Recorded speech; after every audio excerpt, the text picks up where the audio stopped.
Hi guys, happy Thursday. Oh, that means the weekend is coming and that sucks. Why am I flashing? I need to do my balance thing with the white. Maybe it's just my hair. It seems to want to like reflect. Yeah, there probably is my freaking hair. Okay, anyway, so we went over the witch's mark yesterday, and literally this morning, before I got in the shower, I examined my entire fucking body. I did. And I'm looking for marks. I'm looking for all these different marks, and I do have one.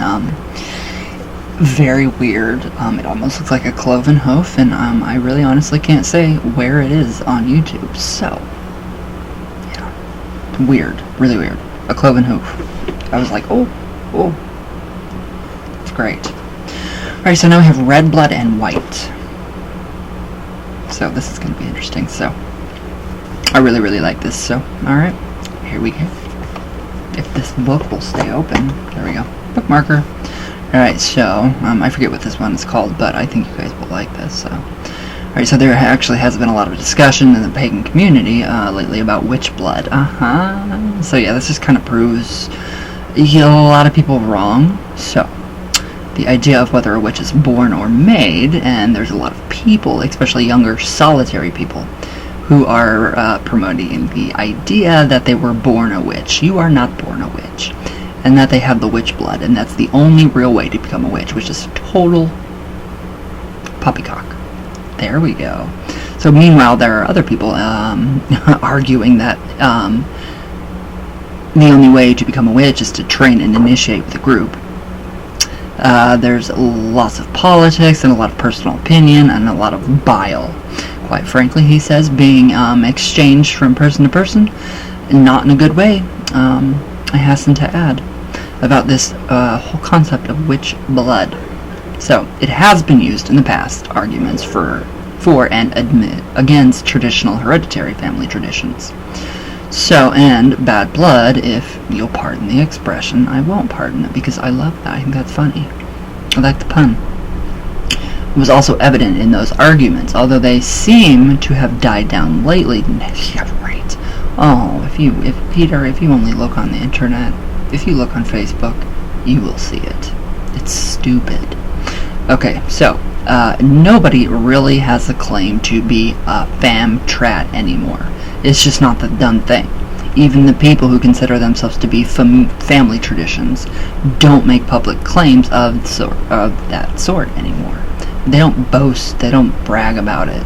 Just like me being related to Vlad the Impaler, literally in my family tree. I will show you guys a picture. He's leaves above me. I have Romanian blood, and I have Hungarian blood in me, and Italian blood.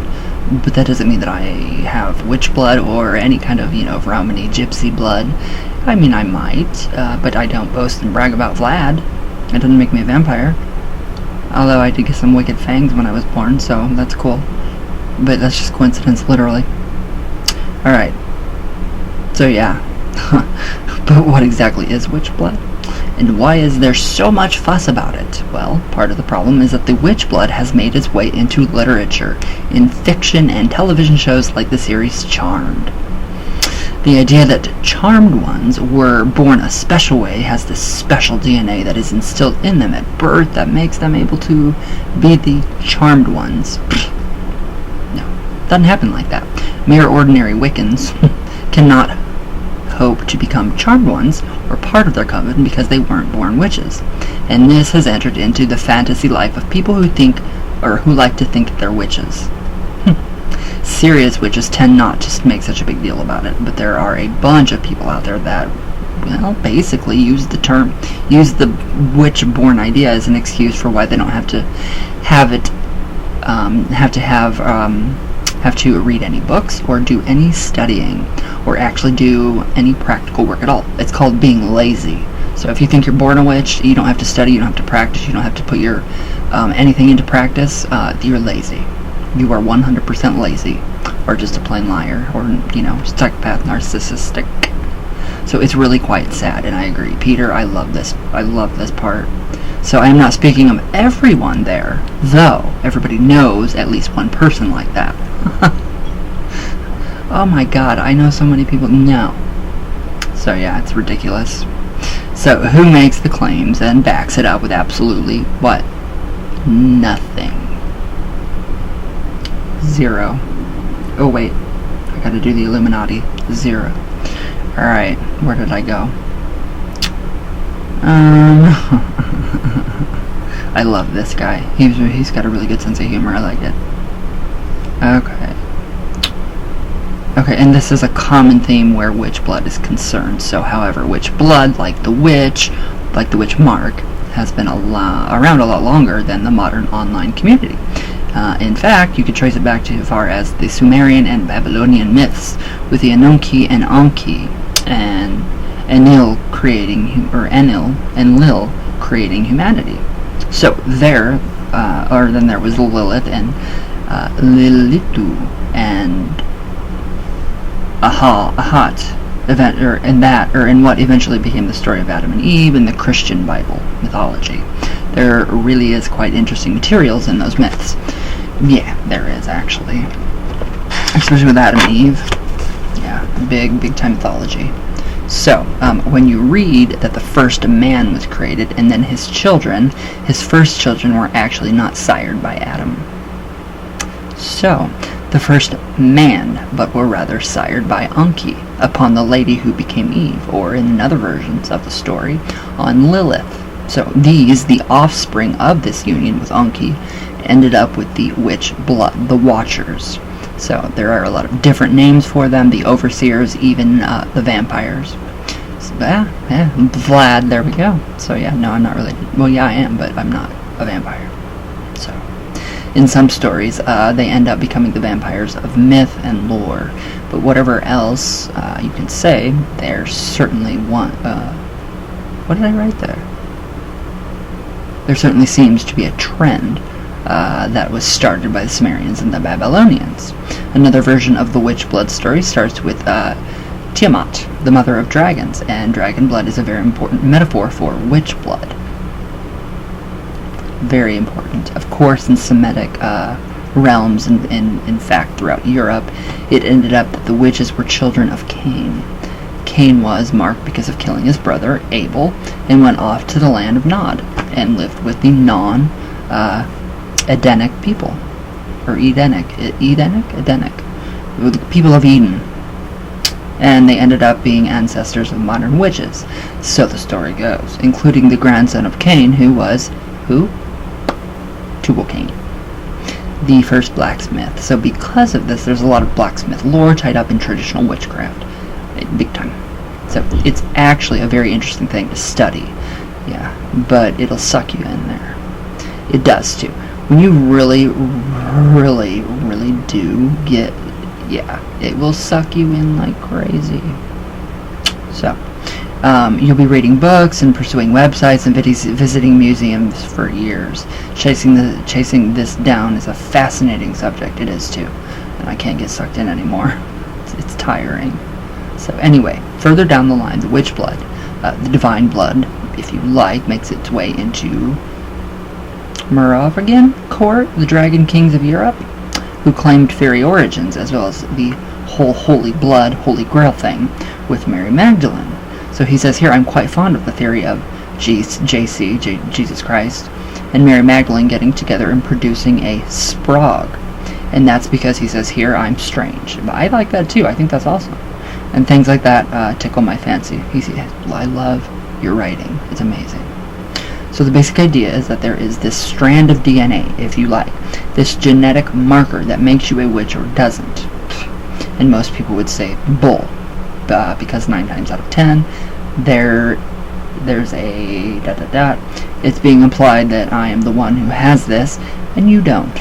And so it's used in a very illicit way, a very silly way by all arguments. So yeah, that's just why it's all bull. Witch blood, who cares? Doesn't matter. So there is also the fact that if you go back far enough in time, any strand of DNA that was exclusive to one particular family will by now have been diluted through the entire human population. Just like when Sabrina asked Lilith if she has the same powers as Lucifer because he was, started out as an archangel, and his power emanates from being an angel. And she says, no, you cannot. It will not work because you are polluted and diluted by your mother's blood. So, literally. So chances are more likely than not that I have this witch blood DNA.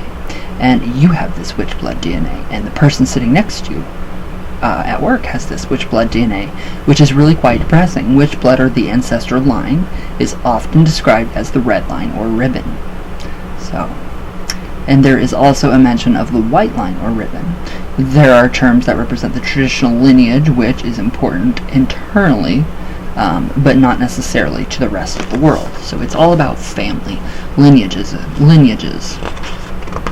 So it's all about family. So, wait a minute. A line or white blood. Wait.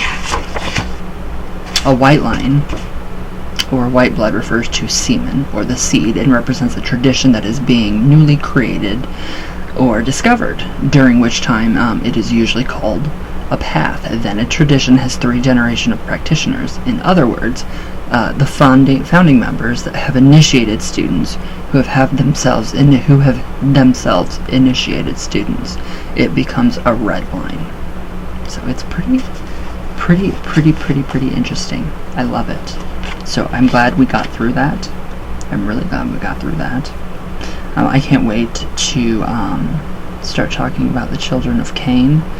The guy that wrote the Children of Cain is brilliant. I mean, literally brilliant. Breaking down every single term, like witchcraft. Breaking it down. Break it all down to the very first origins of the origin of the name. And then craft. And then Wicca, which is female or male. And then Wiki, witchy. I mean, he goes so far and beyond. It's amazing. So yeah, once you guys read this stuff, I mean, you're gonna really laugh at these other people that are, online saying, well, I have this blood in me, so, that makes me a witch instantly. No, you're not thinking clearly. So yeah, get that out of your head and really research historical witchcraft, really all of it. It's so interesting and it's empowering. So, alright guys, I'm done. I'm shutting my mouth now. I love you guys.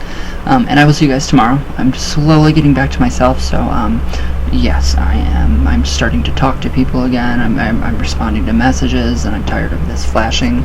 Okay, there we go. So yeah, I'm kind of getting back to being me. But yeah, I'm still kind of just depression. That's what you get. So it's fun. But alright guys, I love you all very much, and yes, I will see you guys tomorrow. So, my love, all the way from Venus, of course, always, all the way back down. There we go. Alright guys, yes, everybody have a great day, and I hope you guys like. If you don't, sorry. So, anyways, alright, bye guys.